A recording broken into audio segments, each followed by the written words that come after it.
not originally from Montreal, as a black person, I've always been intrigued by the history of Little Burgundy, the historical significance of the neighborhood, and what it represents to Montreal. In many ways, it's led me to explore my own black identity and to ask questions about my past and my own heritage. I recently had the privilege to sit down and speak with two pioneers of the black community here in Montreal.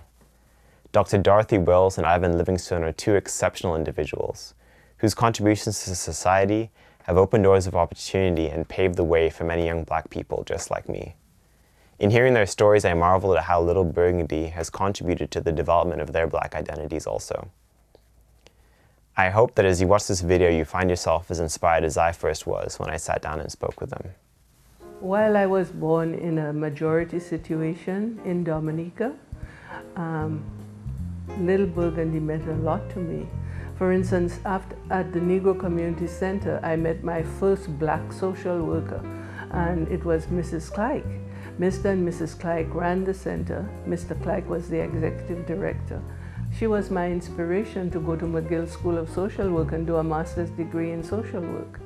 Well, once you start mentioning the names like Mr. and Mrs. Clyke and Mr. Blanchette, they impacted on my life in ways that I never quite understood at the time. But in a sense, they gave us the idea that anything was possible. But she mentioned Reverend Ness. Well, Reverend Ness and I were very, very close. And he was a dominant factor in my life growing up. In fact, he played that role with a number of other black kids that I would at the time consider as my peers. He was an amazing man. He was really making impact, encouraged us in ways that we never quite understood the eventual consequences of what he was doing. Little Burgundy represented for me a place of refuge. And I brought my children to the Negro Community Center where they participated in the ballet classes and the tap classes, and they were part of the programming at the Negro Community Center.